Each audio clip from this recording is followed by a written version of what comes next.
All right, welcome to Keys to Online Hybrid and Blended Learning. This video is going to talk about some of the general necessities for when you teach online, fully online, when you teach in a hybrid situation, which I'm going to describe as a situation where you might be in class for 2 weeks. Maybe there's a situation with COVID where you are quarantining the whole class or building for 2 or 3 weeks. So you go to online learning for that amount of time, and then you come back to a face-to-face situation. And then a blended situation, a blended learning situation would be something where you might be on campus for Monday, Tuesday, Wednesday, and online Thursday, Friday, or something of that nature.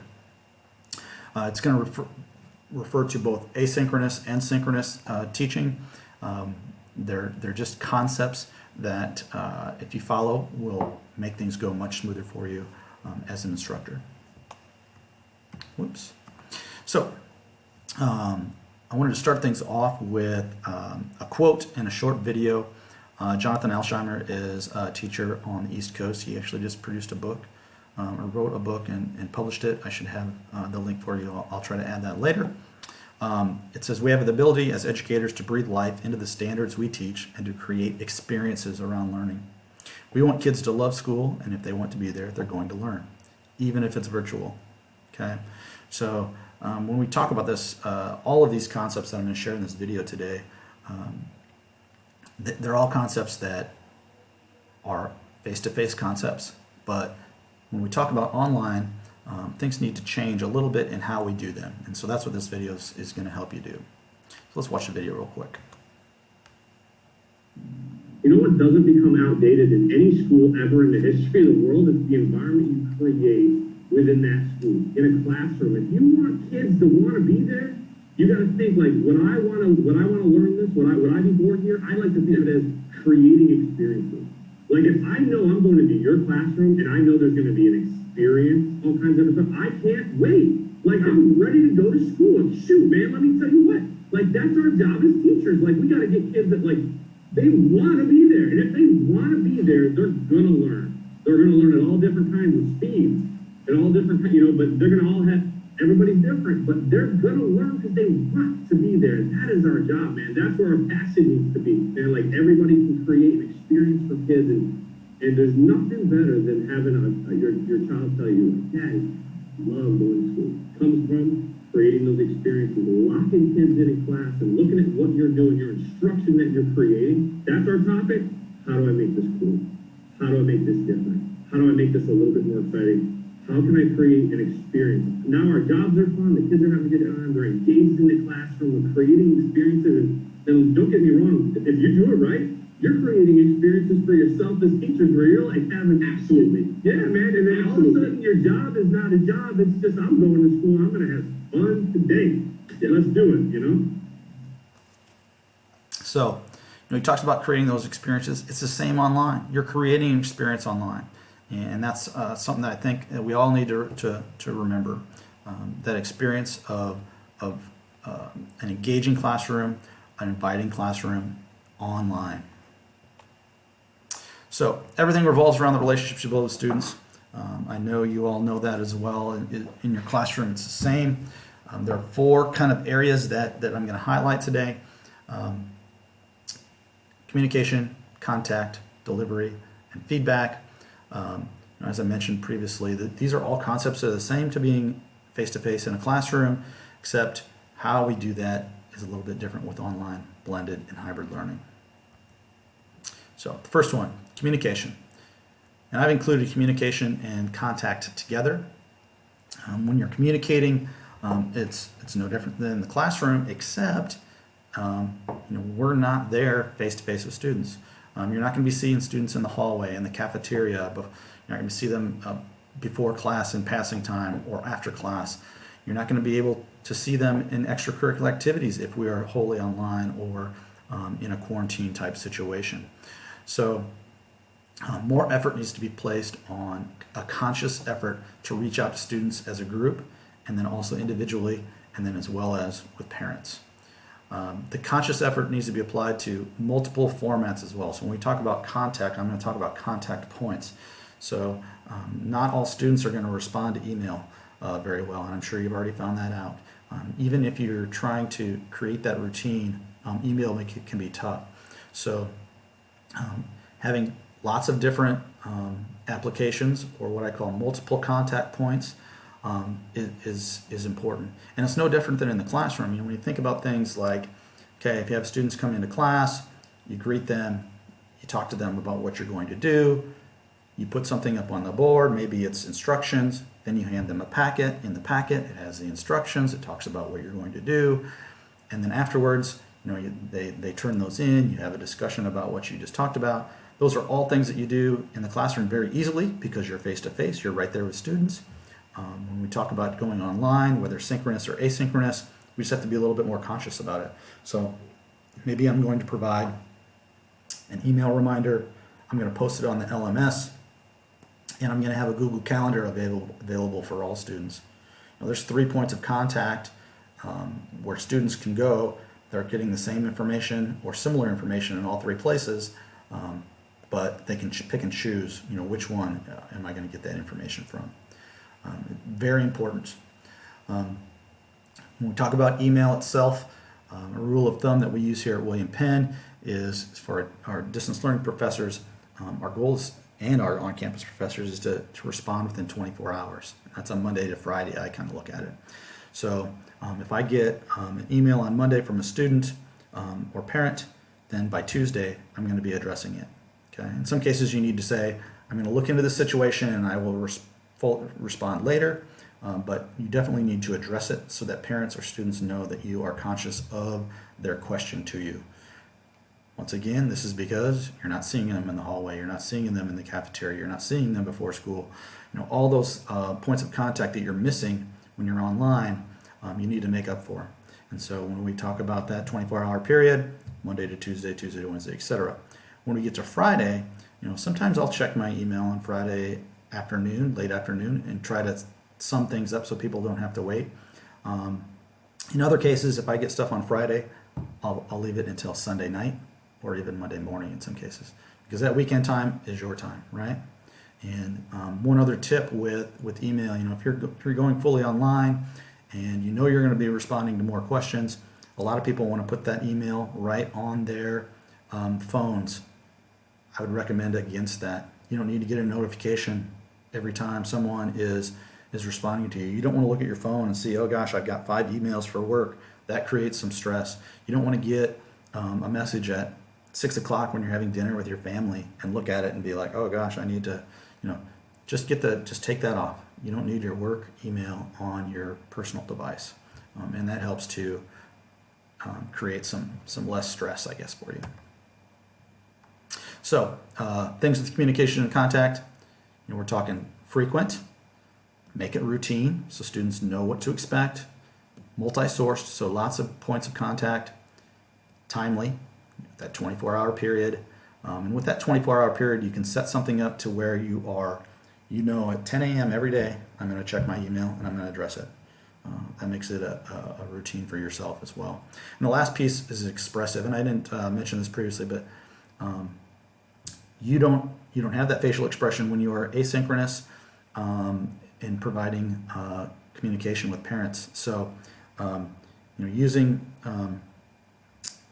expressing good emotion through the language you use and the grammar that you use, I guess I should say. And then if you are face-to-face in a synchronous situation, make sure you have this video like I do down here in the corner, so that people can see you and see your expression. I can still talk with my hands all I want, and people can see that as well. It's important. There's a lot of context that gets lost through asynchronous communication, and so if you can provide and make it more synchronous and expressive, it's going to be beneficial to both parties. Okay, delivery. Delivery is going to follow similar lines to communication and contact. There's going to be lots of different tools that you can use in a variety of different formats. I have a whole nother video that has all kinds of different applications and descriptions for them, descriptions of them, as well as tutorials to each of the different applications that you should also have access to. I I recommend that you find a few that work really well for you and become familiar with them and develop routines around them so that students know, okay, I know exactly how Flipgrid works because we use it on a regular basis. Or I know that I need to go check my Google Calendar because that's where Mr. Bean puts the assignments, is on the Google Calendar. So when students know what to expect, it's obviously easier for them to respond. And you know this from your classroom teaching. It's going to be the same. It's just up you're developing those routines in an online format. If you find a new app that you think is cool, feel free to try it. Just be prepared that students are going to need some support. When they are getting on new videos, or excuse me, new applications, and they're using them for the first time, they're going to have questions. And so the more familiar with them that you are, the easier it's going to be to provide support for them when they have those questions and they have those needs. Coupled with a variety of applications, I recommend having plenty of resources. So if I provide a video to my students, or even if I'm teaching synchronously, if I have that there for them, then I need to provide other materials as well beyond the video. So I have a video, let's say we're talking about adding 2-digit numbers. So maybe we taught that in class. Maybe I have I record my classroom session. I provide that for my students. Maybe I have another tutorial from Khan Academy that I provide for my students. And maybe then there's even a written description from our textbook that I can provide for my students. The more resources you provide for your students, the easier it's going to be for them when they're on their own working on whatever the homework might be. When you're in that online situation, that hybrid or blended environment where they're going to be doing more things outside of class, the more information you can provide them that they can access that you know is a good resource, the easier it's going to be for them to get through that information and to have fewer questions. When they are completing that work on their own, they don't have you there, and so they need to have extra resources. Delivery is going to be more than just the manner in which you are going to convey the content. Keep thinking about that engagement piece. How am I going to engage my students? Having different pieces, having video and images and activities and breakout groups. When you think about your own classroom, you do many different things in that 40-minute period.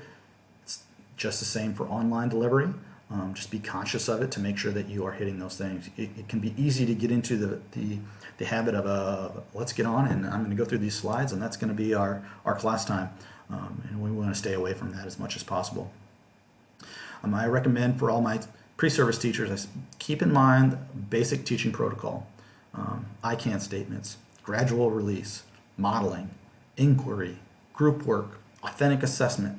All of those pieces can be done the same or similarly in an online environment. So these are the highlights here for delivery.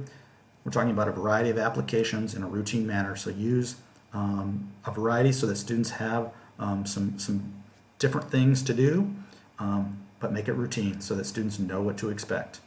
When you're introducing new applications, be prepared to provide support. Make sure that you understand it at least well enough that you can provide support for your students. Okay? It's easy to jump in and say, oh yeah, I got this new app, let's try it. And then you get in, and if the students have trouble and you aren't familiar with it, then it becomes a fail, and you don't want to hit that. It's all right if you make some missteps, but you want to at least be able to get through the basics with your students. Provide multiple resources. Don't just one-note it. If you have a face-to-face or a screen-to-screen class like we would in a synchronous situation, provide more than just that video. Provide the links that you used. Provide any videos that support that content. Provide some readings that go along with the content. So have multiple points of resources, multiple points of contact there with the resources of the content. And the last one is teaching with the pedagogical best practices. Okay, the ICANNs, the gradual release, etc. Okay.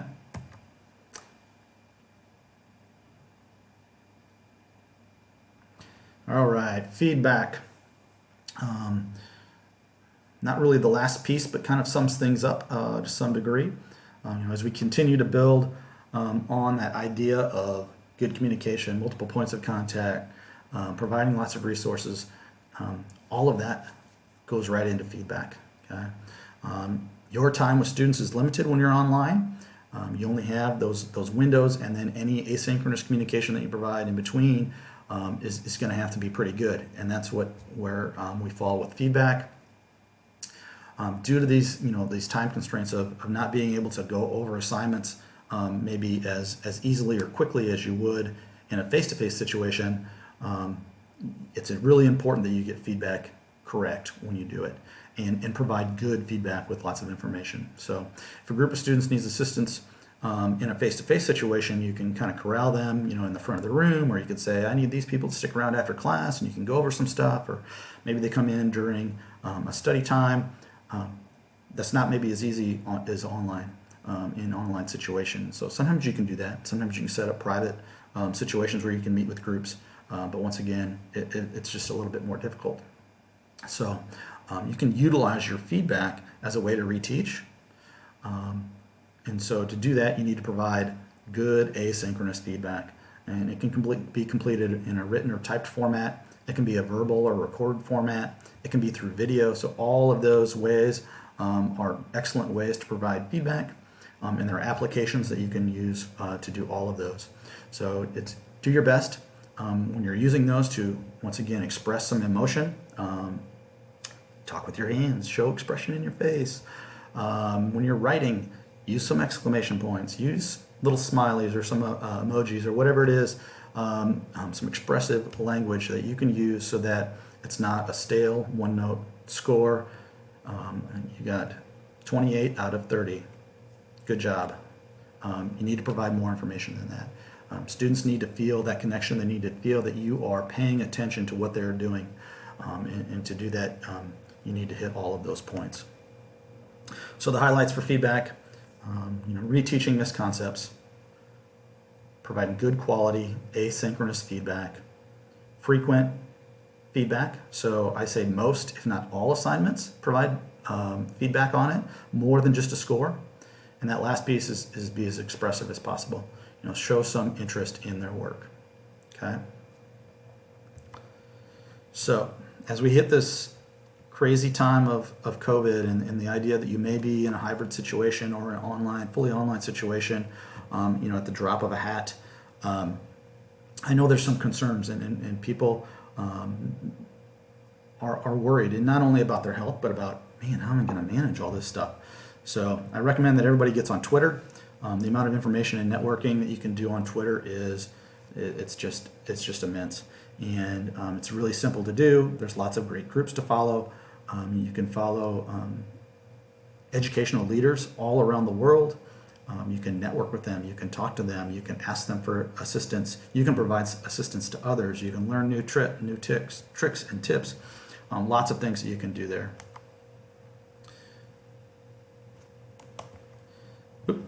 Start establishing yourself with the online applications and tools right now. Okay, that's a big tip for you. Get profiles set up, explore the applications, watch tutorials, create with those profiles, get familiar with them.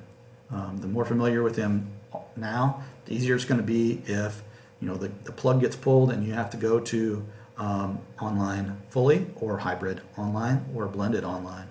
So if you're familiar with them now and you start to use them, then it'll be a smooth transition when you go to an online type environment.